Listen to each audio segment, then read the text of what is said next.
Queridos hermanos, muy buenos días.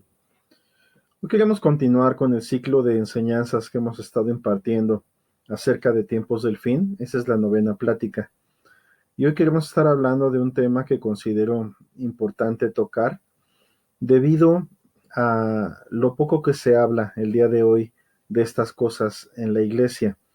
Y tiene que ver precisamente con algunos pasajes que estuvimos analizando en el último estudio que estuvimos viendo, Apocalipsis 13, y comparando con algunos pasajes de Daniel, donde mirábamos acerca de la guerra que en un momento dado tiene el anticristo contra los santos del Altísimo, contra los hijos de Dios.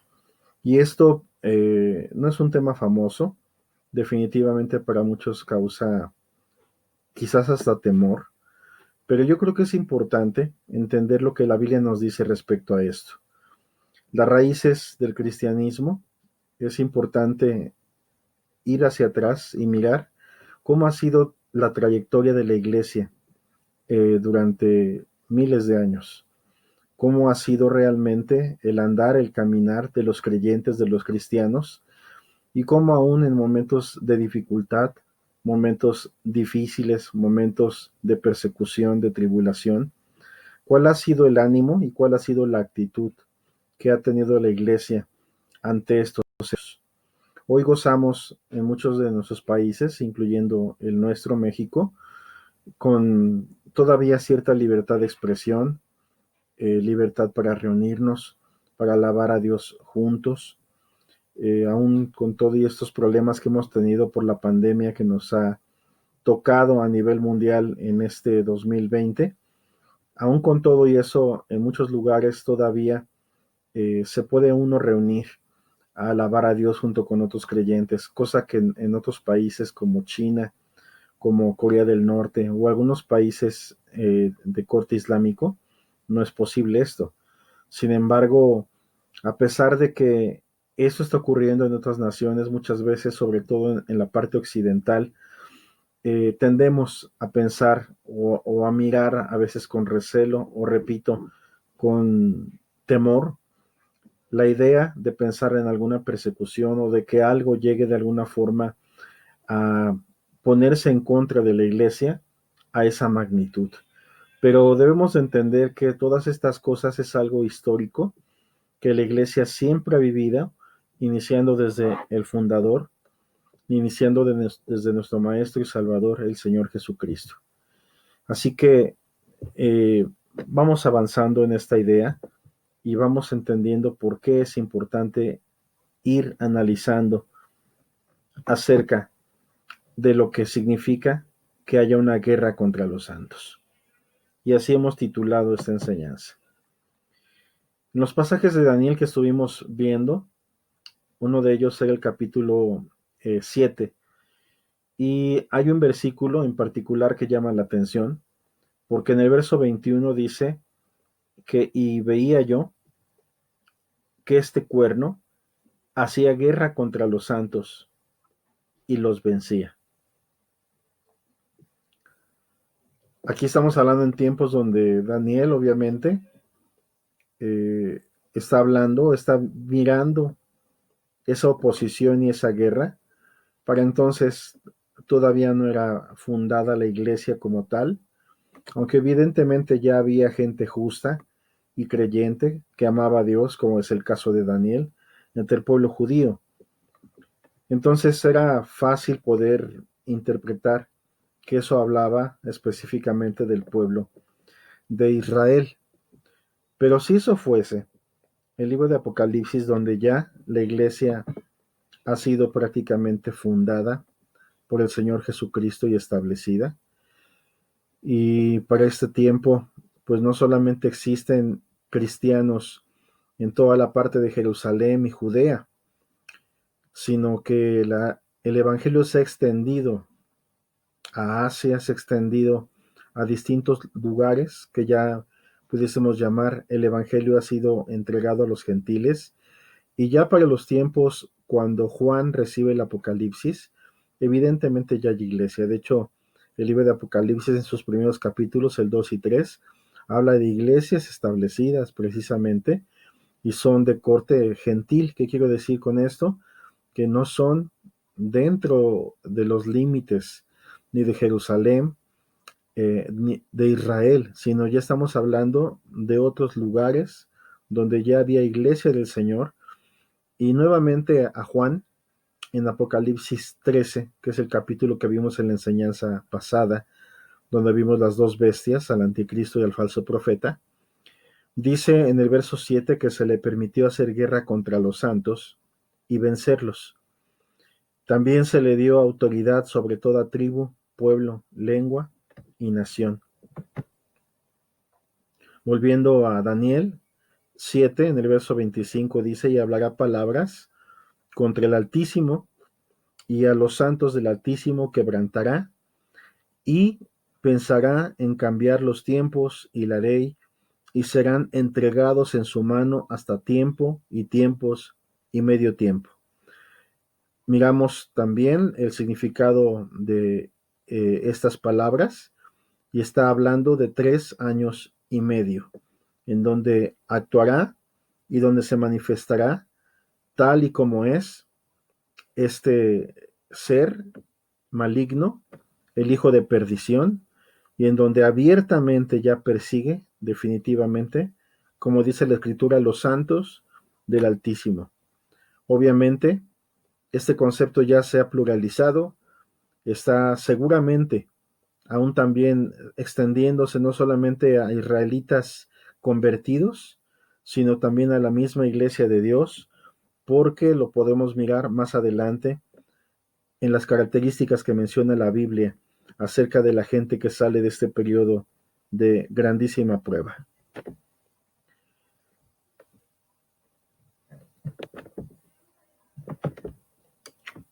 Dos ideas importantes entonces. Tenemos que hablar acerca de qué significa que el anticristo haga guerra contra los santos y que diga la Biblia que los vence. Y después también la idea de quebrantará a los santos, que aquí ya es otra palabra, en la palabra en el arameo, que está escrito Daniel 7. Bueno, la palabra es belá y significa afligir, desgastar mentalmente. O sea que ya el texto nos está hablando de en la persecución viéndola desde dos perspectivas. Desde un lado espiritual, que muchas veces, aunque no se ha manifestado en algún lugar físicamente, ya espiritualmente vemos esa oposición, vemos ese quebrantamiento para la fe de muchos, miramos ese trabajo de oposición para los santos y en una forma espiritual es un trabajo en la mente, una guerra en la mente constante e incesante. A través de opresiones, tentaciones agravadas muchas veces, afanes y ansiedades por la situación que se vive en este siglo, miedos que se infunden a los santos, temores, dudas de Dios, acerca de Dios o de las promesas de Dios, de su amor, de su fidelidad, del cumplimiento de las cosas que Él ha prometido, etc. La finalidad es que el cristiano, o que los cristianos, o que los santos, o la iglesia, quite sus ojos de Cristo y los ponga en el hombre, o en las cosas materiales o en lo terrenal. Porque cuando empieza a haber una necesidad apremiante, una devastación, pareciera que el humano tiende naturalmente a querer buscar a alguien en quien refugiarse. Y muchas veces de estos aprovechan falsos líderes o personas malintencionadas o definitivamente quien está detrás de toda esta orquesta que es el diablo.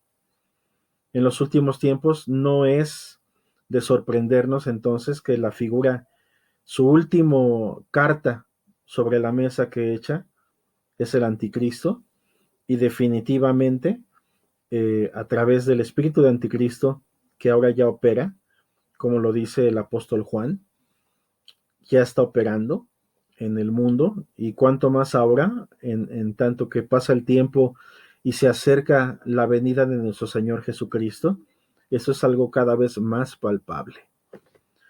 Pero esa opresión pasa muchas veces de ser solamente algo mental a algo físico.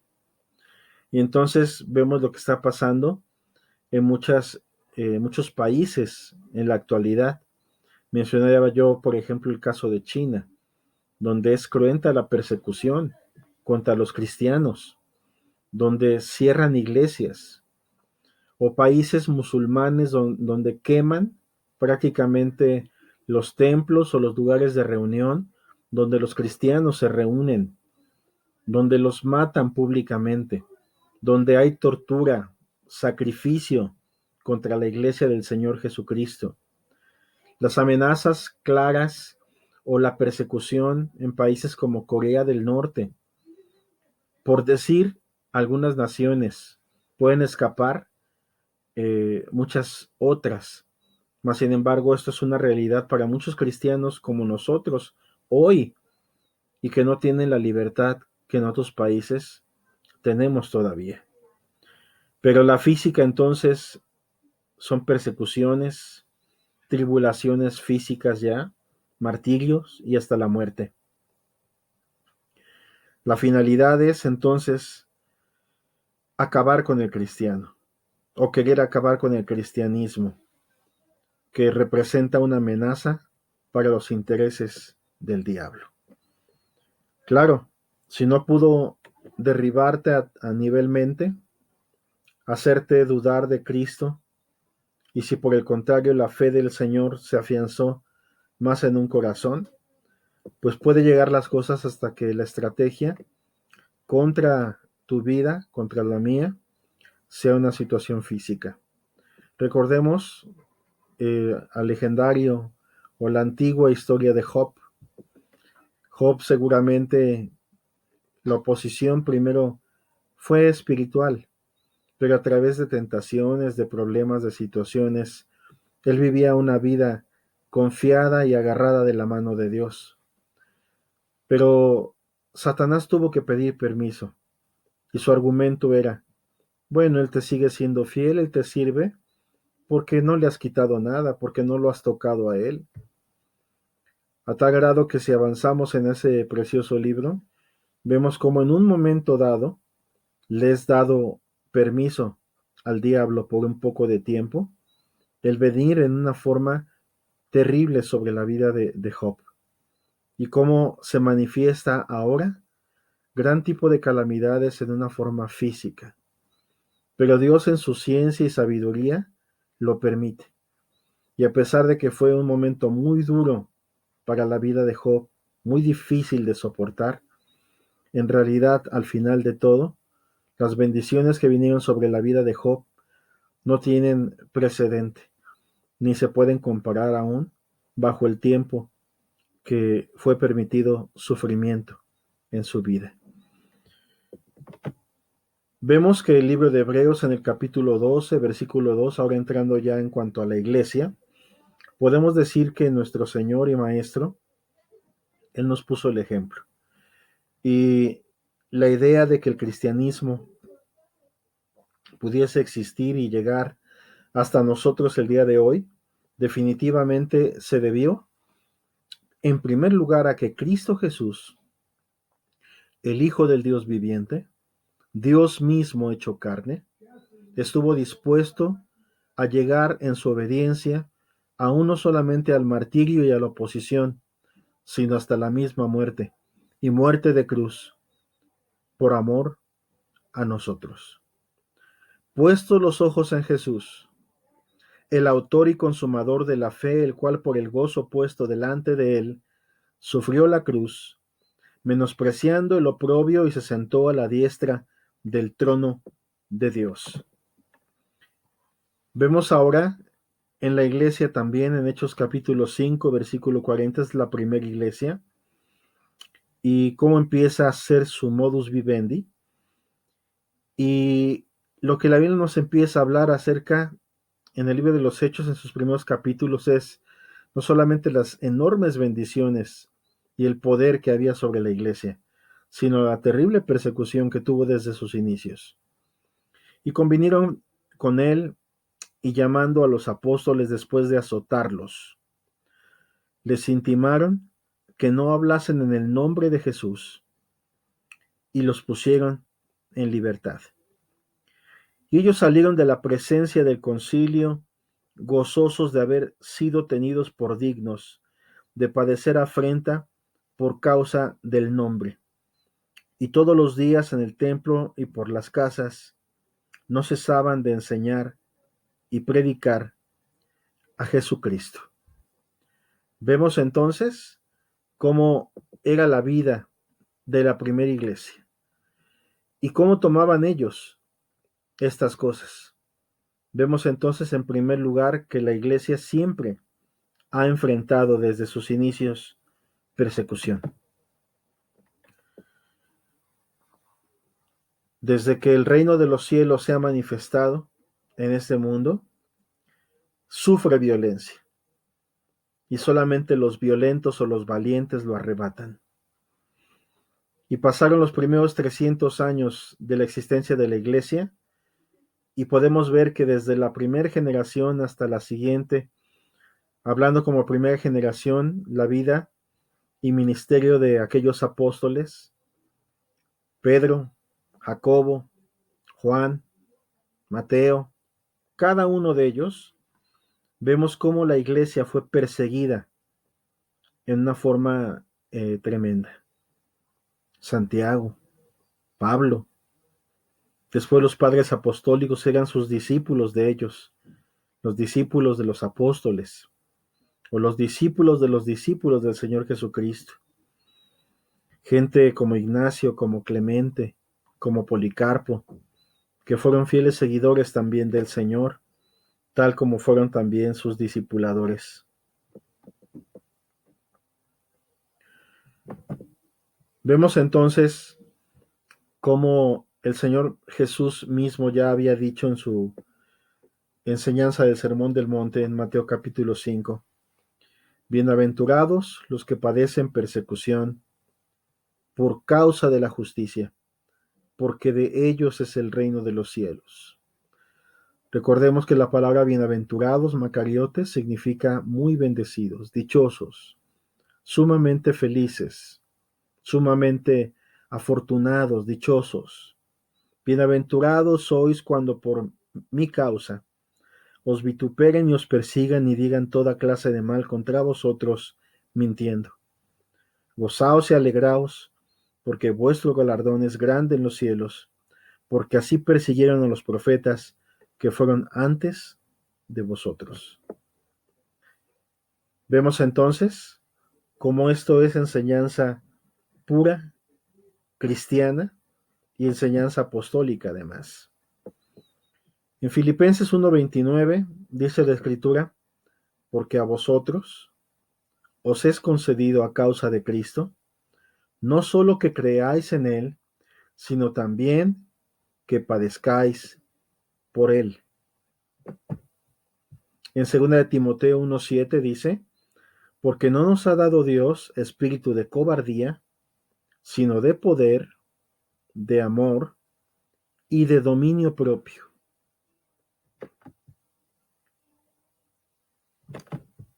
Segunda de Timoteo capítulo 3 versículo 12 dice, y también todos los que quieren vivir piadosamente en Cristo Jesús padecerán persecución. Repito, y también todos los que quieren vivir piadosamente en Cristo Jesús padecerán persecución. O sea, es algo ya claramente dicho por el Señor. Está asentado, o sea, no hay vuelta de hoja. La iglesia, al ser definitivamente opuesta al diablo y a sus intereses y a este mundo, mientras que esté en este mundo, la iglesia tendrá persecución. Porque ¿quién es la iglesia? los que hemos sido llamados a salir fuera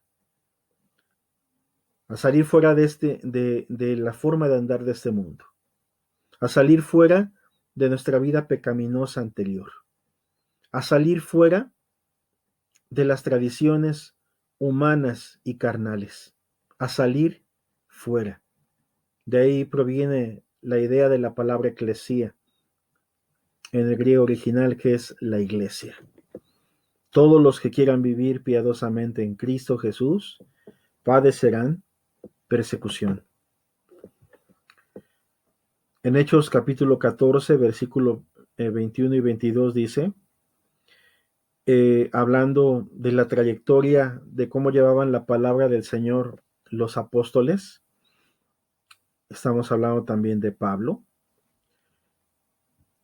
y después de anunciar el evangelio a aquella ciudad y de hacer muchos discípulos, volvieron a Listra, a Iconio y a Antioquía, confirmando los ánimos de los discípulos, exhortándoles a que permaneciesen en la fe y diciéndoles, es necesario que a través de muchas tribulaciones entremos en el reino de Dios.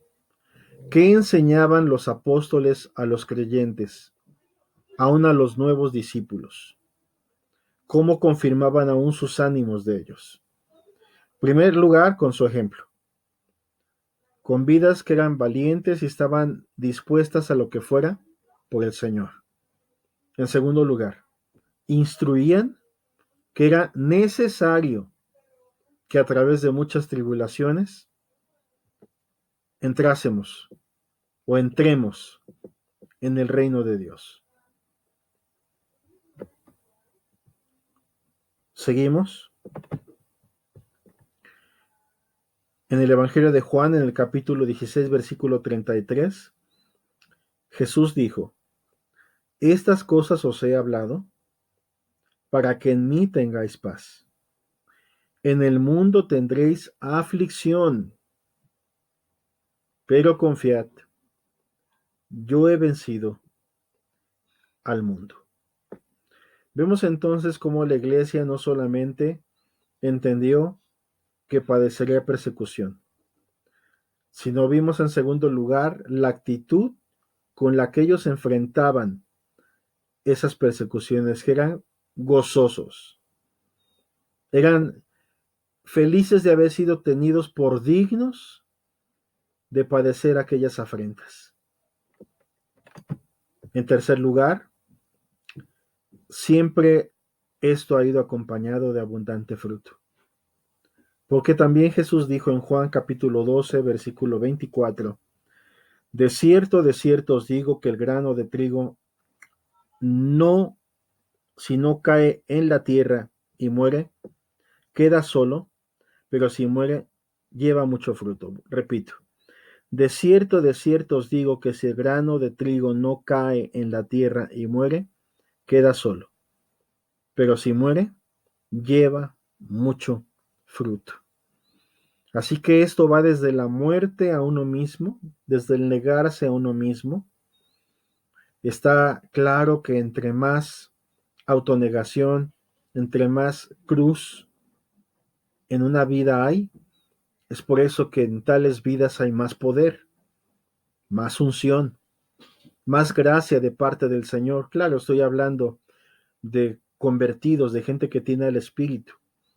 Y no que esto tenga que medirse como si uno fuera una seta o una persona que a través de sufrimientos quiera uno ganarse el favor de Dios. No, un creyente ha sido salvado por gracia.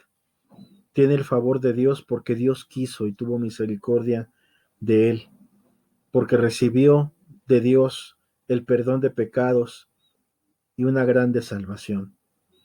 Pero un creyente agradecido, un creyente que sigue las pisadas de su maestro, se ha de negar a sí mismo. Por supuesto, iniciando con el pecado y sus pasiones con las cuales antes era esclavo, pero también en muchas otras cosas que sabe que le distraen o que le estorban o que le quitan calidad o tiempo para su Señor, de tal forma que aún renuncia a todo lo que posee, renuncia muchas veces a otros amores, a lo que cualquier otra persona buscaría naturalmente. Y hemos visto a través de muchos ejemplos en la historia que entre más gente ha tenido una actitud de discípulo, una actitud de tomar la cruz, de negarse a sí mismos, muchas veces por eso Dios ha escogido tales vasos y ha derramado su poder, como dice la Escritura, que Él derrama su poder sobre corazones que son perfectos para con Él. Y cuando decimos perfectos, no estamos diciendo que uno deje de ser humano. Uno como humano es sujeto a, a muchas debilidades, a muchos errores inclusive. Sino un corazón perfecto tiene que ver con humildad, tiene que ver con negarse a uno mismo, tiene que ver con amar a Dios por encima de todas las cosas, tiene que ver con un sacrificio de sí mismo, tiene que ver con un amor inalterable por el Señor Jesucristo. De tal manera que entonces, si esto pasa, hay fruto. Y aun cuando hemos visto que esto puede llegar hasta la muerte física del mismo discípulo, por amor a Cristo, el fruto es abundante. El fruto es algo grande. Viene a mi mente la historia de aquellos misioneros de Jim Elliot que llevaba y quería llevar siendo muy joven, habiéndose preparado en la Biblia, habiéndose preparado teológicamente y más que todo eso como con un corazón misionero, como fue prácticamente asesinado por las mismas tribus donde él iba a evangelizar. Pero es impresionante mirar que aún después de la muerte de Jim Elliot y de también eh, otros hermanos que iban con él, después de todo esto las esposas fueron las que continuaron la obra y lo que parecía imposible de ganar a aquellas tribus salvajes, realmente el poder de Dios se derramó y aquellos que habían matado a sus primeros mensajeros, después la forma en la que se propagó el Evangelio y cómo se convirtieron a Dios. Poder se derramó entre toda aquella región, entre toda aquella zona, porque hubo granos de trigo que estuvieron dispuestos a ser plantados en la tierra y morir. Y hemos visto que esto en la historia así ha sido. En Hechos 12 se nos narra el tiempo donde Herodes echó mano de algunos de los hermanos y cómo los maltrataba y cómo inclusive también mató a Jacobo, hermano de Juan, cómo lo mató a espada.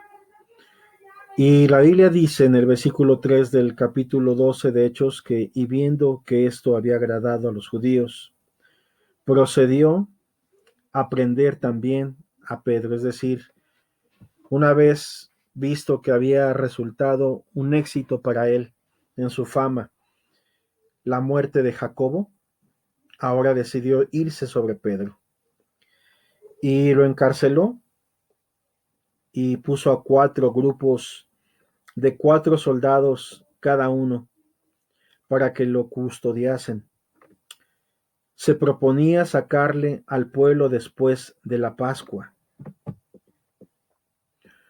Dice que he aquí que se presentó un ángel del Señor y una luz resplandeció en la cárcel.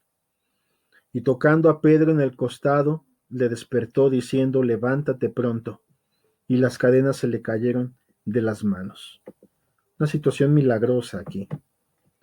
Es lo que estamos viendo. En el versículo 8 dice que le dijo el ángel, cíñete y átate las sandalias. Y lo hizo así y le dijo, envuélvete en tu mano, en tu manto, perdón, y sígueme. Y saliendo lo seguía, o le seguía, pero no sabía que era verdad lo que hacía el ángel, sino que pensaba que era una visión. Y habiendo pasado la primera y la segunda guardia, llegaron a la puerta de hierro que que daba a la ciudad, la cual se les abrió por sí misma, y salidos pasaron. Y dice también la escritura que pasaron una calle y luego el ángel se apartó de él. A veces la voluntad de Dios para un discípulo suyo es que ha terminado su carrera y permite que esa persecución probablemente termine en la muerte de algún discípulo. Y eso no significa que Dios no lo haya protegido. Significa que Dios ya quiere llevárselo a un mejor lugar. Que se siente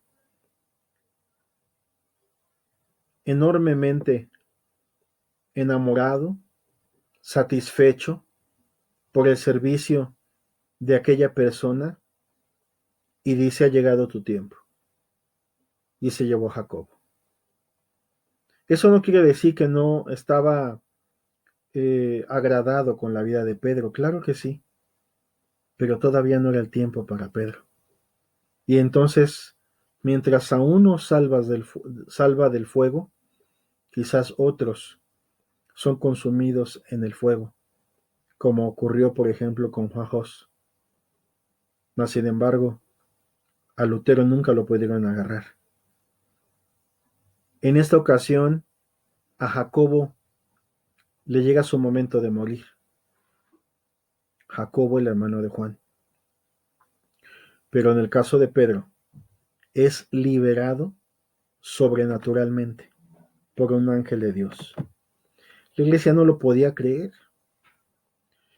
Él mismo dice ahí en la Biblia, dice que en Hechos capítulo 12, ahí por el verso 11, dice que entonces Pedro, volviendo en sí, dijo: ahora entiendo verdaderamente que el Señor ha enviado su ángel y me ha librado de la mano de Herodes y de todo el pueblo de los judíos que esperaban. Vemos entonces como los hermanos, cuando él llega a la puerta donde ellos están, en la casa, están tan emocionados que aun cuando salen a abrirle no pueden creerlo, y quizás pensaban que era el ángel de Pedro o un fantasma, o no sé qué era lo que ocurría, pero después se dan cuenta y se gozan juntamente con Pedro de la forma sobrenatural en la que fue protegido el apóstol Pedro. Después de esto, Dios mismo en ese capítulo vemos cómo se levanta contra sus enemigos y los juzga. Y ese Herodes que se había en su soberbia levantado contra el pueblo de Dios, prácticamente Dios lo mata. Podemos después, o lo puedes tú leer con detenimiento, el capítulo 12 es un capítulo bellísimo que narra todo eso que estamos platicando. En su conclusión del capítulo, casi ya para terminar el capítulo, en el verso 24 dice que la palabra del Señor crecía y se multiplicaba. Pero ve qué condiciones. Sabemos por un lado, iglesia o creyentes siendo afligidos. A Jacobo lo capturan y prácticamente fue decapitado, muerto a espada. Y a Pedro también lo encarcelan. Seguramente también hubo alguna tortura, pero él es librado sobrenaturalmente después porque no ha llegado el momento de su muerte. No ha llegado el momento todavía y tiene todavía muchas cosas por hacer, seguramente el discípulo del Señor. Entonces vemos cómo todas las cosas están en las manos de Dios. No debemos de temer, no debemos de tener miedo. Recordemos que en el día que temo, yo en ti confío, como dice la Escritura. Debemos de confiar siempre en nuestras vidas en las manos del Señor. Sea que vivamos o muramos, somos del Señor. Por cierto, según la historia, este Jacobo, hijo de Zebedeo, hermano mayor de Juan, del que hemos hablado, pariente de Jesús también, por cierto, eh, fue decapitado, pero antes de que fuese decapitado, cuenta Clemente de Alejandría que su acusador fue ganado para Cristo en el camino mientras llevaban al martirio a Jacobo. Es decir, de alguna forma hubo alguien que echó a andar a Herodes o al gobierno o a los judíos en contra de Jacobo. La idea que nos deja ver la historia es que esta persona, sintiéndose seguramente tan convicta de pecado por el Espíritu, y al ver la vida justa y recta de Jacobo, seguramente el carácter de Cristo, perdonador, amante, hasta el fin, que él mismo, en el camino del martirio para Jacobo, decide convertirse y morir juntamente con Jacobo y ser también decapitado.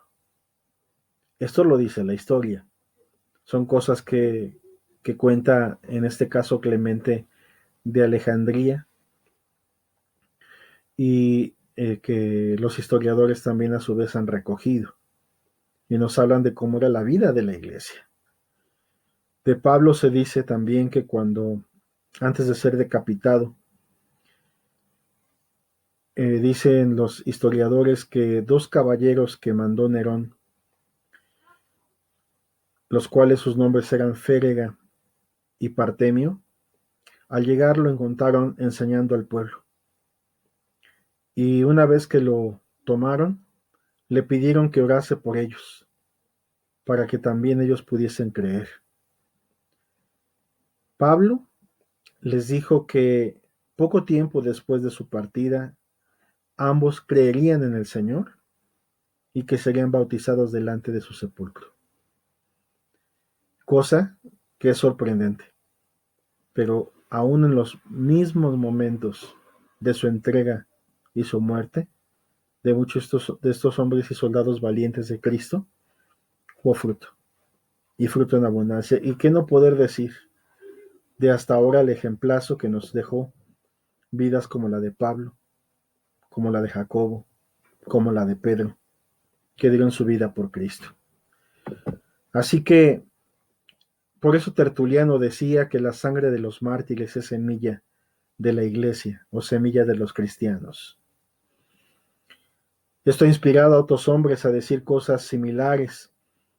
Me llamó mucho la atención también otro dicho de otra persona que dijo: aplastar a la iglesia es como golpear el átomo. Se libera energía divina de alta calidad en grandes cantidades y con efectos milagrosos. Otro hombre dijo: el viento de la persecución con frecuencia aviva el fuego de la antorcha de la verdad. Vemos entonces que hay abundante fruto, que lo que parece ser la destrucción o el vencimiento de los santos, aparentemente ese vencimiento de los santos realmente se convierte en su victoria, en la victoria final. Así que vemos cómo en el libro de Apocalipsis se nos enseña que en los últimos días el Señor va a redimir a Israel y habrá un trabajo impresionante de evangelismo y de enseñanza a través de 144,000 judíos extraídos de las 12 tribus, 12,000 de cada tribu, judíos convertidos que entendemos que harán un gran trabajo durante 3 años y medio dentro de la tribulación, y donde vemos también la participación de lo que la Biblia llama los dos testigos, que habla acerca de cómo esos dos testigos tendrán un gran poder, una unción divina sobre sus vidas. Y mientras aún tienen su tiempo para actuar, durante también 3 años y medio, tendrán un poder que servirá para salvación y para testimonio a todo el mundo y para salvación para muchos judíos y para muchas personas. Vemos también, como dice Isaías, que será un pueblo que se levante y resplandecerá en medio de las tinieblas que han cubierto la tierra. Y como un poderoso avivamiento tendrá lugar en medio de una gran tribulación y persecución contra los santos. Sabemos también por Mateo 24 que el Evangelio, que ahora ha sido tan difícil, por ejemplo, poder llegar y poder entrar a la ventana 1040, donde está prácticamente la mayor parte de la población mundial, pero donde también están los países donde es más difícil poder entrar a predicar el Evangelio, a causa de que la mayoría de ellos son países islámicos radicales, donde es perseguido con inmediata muerte a cualquier persona que predique otra fe que no sea el islamismo, que vemos el capítulo impresionante de Mateo 24, que nos dice que será predicado el Evangelio a todas las naciones y entonces vendrá el fin. Sí, así como te lo estoy diciendo. No solamente la Biblia habla que habrá una gran tribulación en el mundo cual nunca la ha habido. ¿Sabías que también está prometido? Así como hubo una lluvia temprana, que han sido desde el primer avivamiento en la primera iglesia como después los avivamientos históricos que ha tenido la iglesia, que han sido momentos preciosos donde Dios ha bajado a la tierra, pero que también habrá una lluvia tardía. Es decir, un, así como habrá una gran tribulación, habrá un gran avivamiento del Espíritu, salvando, aún en medio de gran tribulación, a muchas personas, porque más poderoso es Dios que el diablo, que el anticristo, que la bestia y el falso profeta, que todos los demonios. Así que Dios, aún en tiempos difíciles, se glorificará. La palabra del Señor prevalecerá. En Mateo capítulo 16, versículo 18, Cristo ha prometido que las puertas del infierno no prevalecerán contra la iglesia. En cuarto y último lugar, entonces, al final de todo, el reino de Dios es el que prevalecerá y vencerá. Acuérdate de las primeras enseñanzas que vimos en este ciclo de los tiempos del fin. Por ejemplo, el significado de la estatua, que después de todos esos poderosos reinos que son identificados a través de el cuerpo de aquella estatua que soñó el rey Nabucodonosor y que fue interpretado por el Espíritu Santo a través del profeta Daniel, vemos cómo hubo una gran piedra que vino y que no solamente desmenuzó los pies, sino toda esa estatua la hizo polvo y la hizo pedazos. Y solamente esa piedra pequeña, aparentemente que vino con toda fuerza del cielo, desmenuzó y desbarató cualquier otro reino. Y esa piedra significaba el reinado de Cristo, que aún pondrá a todos sus enemigos por estrado de sus pies, y que su nombre quedará y queda y es ahora mismo, y está sobre todo reino y sobre toda autoridad, porque Él es Rey de Reyes y Señor de Señores. Vemos en Daniel 7:22 como menciona en el mismo capítulo, hasta que vino el anciano de días, y se dio el juicio a los santos del Altísimo. Y llegó el tiempo y los santos recibieron el reino. Entonces la pregunta es, ¿Quién venció en realidad? En todo el sentido de su palabra, ¿fueron vencidos los santos? O mejor dicho, la muerte física de los santos realmente vino a constituir su victoria juntamente con Cristo sobre el poder de las tinieblas. Veamos entonces quién realmente venció. Apocalipsis 13:10. Si alguno lleva en cautividad, va en cautividad. Si alguno mata a espada debe ser muerto. Aquí está la paciencia y la fe de los santos. O sea que Dios pagará con retribución a los que persiguieron a su cuerpo, a su amada, a la iglesia. Dios a los enemigos del justo, a los enemigos del pueblo de Dios, al pueblo de los santos, retribuirá. Será más fuerte la cosecha que su siembra.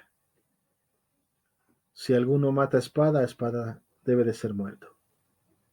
Si alguno lleva en cautividad, va en cautividad. Aquí está la paciencia y la fe de los santos. Apocalipsis 7 nos dice en el versículo número 9: Después de esto miré, y he aquí una gran multitud, la cual nadie podía contar, de todas naciones, tribus, pueblos y lenguas, que estaban delante del trono y en la presencia del Cordero, vestidos de ropas blancas y con palmas en las manos. Y clamaban a gran voz diciendo: La salvación pertenece a nuestro Dios, que está sentado en el trono y al Cordero. Y todos los ángeles estaban en pie alrededor del trono, y de los ancianos y de los cuatro seres vivientes, y se postraron sobre sus rostros delante del trono y adoraron a Dios, diciendo: Amén.